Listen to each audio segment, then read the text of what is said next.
Iceland's government has collapsed. For those of you who are new to the game, since 2017, Iceland has been governed by the broad left-to-right coalition. We have 8 parties in the parliament in Iceland, and 3 parties form the coalition: the left-wing Left Greens, the centrist Progressive Party, and the conservative, softly right-wing Independence Party. Now, it may sound like a match made in hell to have left-wingers and right-wingers working together, but the government managed to last throughout an entire term, and it actually increased its number of MPs in the last election of 21. So it is actually a remarkable feat. This is the only 3-party coalition to have ever managed to last more than a full term. And yeah, they were a year away from making it 2 terms, so absolutely unprecedented. However, eventually the inconcilable differences between the Left Greens and the Independence Party finally caught up with us, and so Prime Minister Bjarni Benediktsson announced 10 days ago or so that the government, the coalition's time was over and that snap election would be held.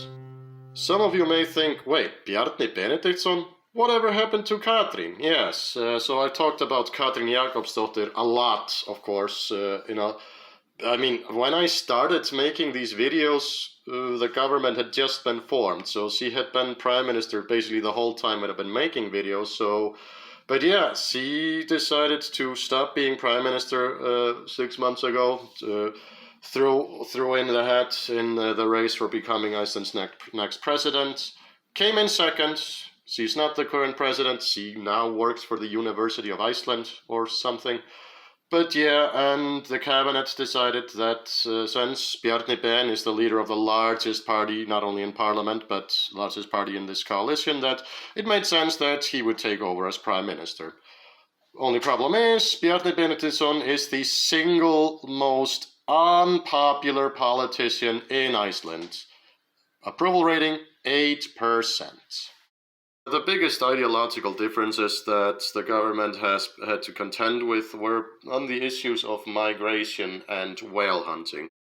The Left Greens, of course, are one of Iceland's biggest cheerleaders for multiculturalism. The Independence Party, not so much. And then there's also the fact that the Left Greens are heavily opposed to whale hunting, versus the Independence Party, which is overall very much pro-whale hunting, or not really pro-whale hunting, more like pro-freedom of job opportunities. Hence, if you can make money of hunting whales and they're not endangered, then there shouldn't be any reason to ban whale hunting. So what are going to be the biggest voting issues? Well, definitely immigration, but of course inflation and housing shortage are going to be weigh in also a lot. With inflation has finally been going down in this quarter of the year, so that's good. Housing shortage, of course, is a big deal, and it's been a big deal for a very long time, so that's not really anything new. You could argue that it's gotten worse. I don't really think. I think it's just as shitty as it has been for about 10 years. But yeah, that's definitely going to be a huge voting issue for a lot of people. Immigration is becoming a very big deal also. So about 2 years ago, there was a poll that showed that 40% of Icelanders thought that Iceland was accepting too many refugees. 2 years later, so this year or last year, that number had risen to 58%. That's an 18-point increase. I don't think I've ever seen anything like that, having lived in Iceland my whole life. So there's also an ongoing crime wave. The year 2024 is so far the most violent year in modern Icelandic history. Not kidding, by the way. This year we've had, so far, and there are still a couple of months left of the whole year, we've had 7 murders, which doesn't sound like that much, but when you consider that on average Iceland has about 2.5 or 3 murders a year, then yes, obviously 7 murders in a single year is a lot, and also the year before that we had about 5, and so yeah, a lot of murders in a very short period of time, and also a lot of robberies and drug crimes all around.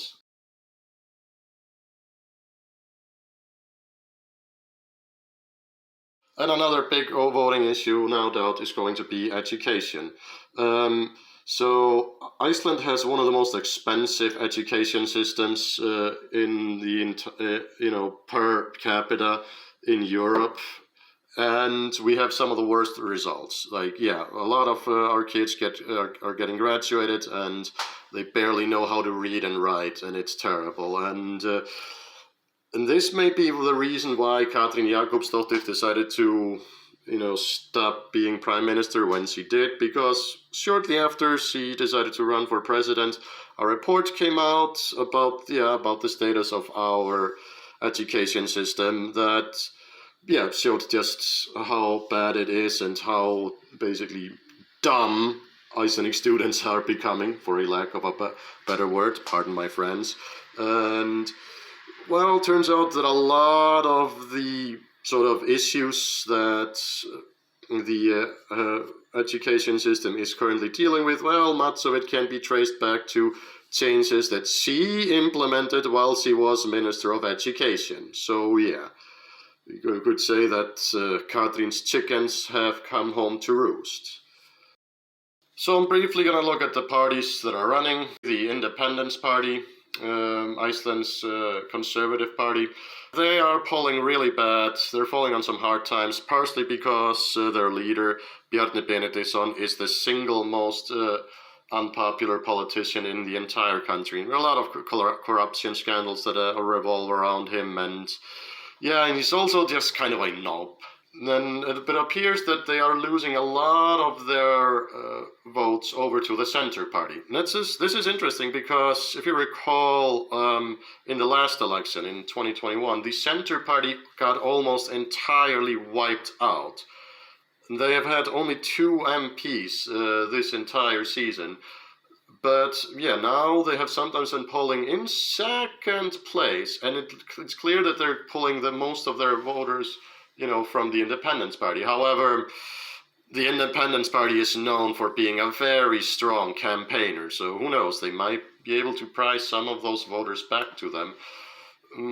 The Center Party has decided to focus a lot of, issues that used to be maybe the main conservative issues, but the Independence Party has had to be hush-hush about these things, of course, because they're working with a left-wing party. So the Center Party thus focuses a lot of their attention on migration and also on deregulation and personal freedoms and stuff like that from a very right-wing perspective. But the Center Party has shown throughout its entire existence, which is not very long to be honest, that it has no ideological core of any kind. It just rides whatever waves it can find. Which is not surprising when you consider that the leader and founder of the Center Party is a former prime minister, leader of a different party who got booted out because of a corruption scandal, and another failed minister of government has just decided to join the party. So, the Center Party could be viewed as sort of the garbage pail of Icelandic political parties, haven for all those who fail elsewhere. There was also this rather strange scandal about 6 years ago when 2 MPs from the People's Party and Sigmundur Davíð were getting drunk at a bar next to Parliament, and they were recorded saying a lot of mean and misogynistic things, which ended up leading to these 2 MPs, Karl and Ólafur, to get booted out from the People's Party. You're fired! All right! And shortly thereafter, they ended up joining the Center Party. Then there is Viðreisn, or regeneration. Viðreisn is irrelevant. Nobody cares. I mean, are they going to stay in Parliament? Yeah, sure. I don't think they'll get wiped out, but they're ideologically irrelevant. Like, if the entire MP group of Viðreisn walked out of Parliament and never returned to work, literally nobody would notice. Then there is the Alliance, or the Social Democrats. They have been absolutely dominating in the poll, and a lot of polls suggest, well, okay, that's not true. All polls suggest that they are going to be the largest party in parliament. I have my doubts on whether or not that's actually going to happen, but yeah, they are probably going to grow a lot. Now, I should note that in the last election, I did predict that they were going to grow a lot, but then they ended up underperforming. So it is noteworthy, though, that they have actually moved further right on immigration issues. They used to be, again, one of those big multiculturalist cheerleaders. However, now they are calling for a tougher migration system, and they went up in the polls. There were some left-wing members who decided to leave the party, but again, you lose a few members, but you gain a few percentile points in the polls. So yeah, politically speaking, this was a very sound decision. And then there is Framsóknarflokkurinn, the progressive party. Now, I, of course, am a very active member of the party, and you could call me an activist, I suppose, whatever. So my view is that we're going to do just fine. However, you can't really trust my judgment on that because my bias I'm way too biased on that. So that's all I have to say about that. Then there is the People's Party, which is a populist left-wing party, makes itself distinguished by basically not falling into the wokeness trap, for a lack of a better word. Basically, they also want tough border controls, and they've also displayed some manner of social conservatism in certain fields. So basically, economically left-wing and populist, but socially but also nationalistic and socially, further to the right. So I don't think they are gonna grow much. I don't think they're gonna lose a lot of seats. Also, I just think there aren't any all the people who want to support the People's Party have already supported it. I don't think there's much more for them to gain. Then there are the Pirates. I think they're gonna have a very bad showing, and that's gonna be because of one word: multiculturalism. They are one of the biggest cheerleaders for multiculturalism, and it's just not pulling really, really well, and I don't think they can adapt. They haven't really gone up in polls like the Alliance has, despite also being in opposition, so I don't think they're going to perform well. I also don't think the Left Green are going to perform well, although I don't think they're going to get absolutely wiped out. I would find that highly unlikely. But yeah, the fact that they have been in coalition with the Independence Party for so long is, going to be used against them a lot, obviously.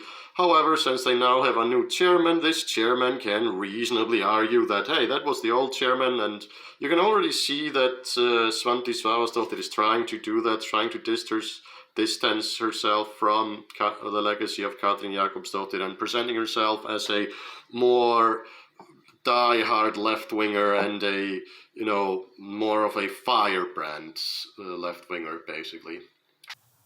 Að það kæmi til álita að auðmaður gætti sinna eigin persónlegu hagsmuna á sama tíma og hann væri við borð almannahagsmunanna.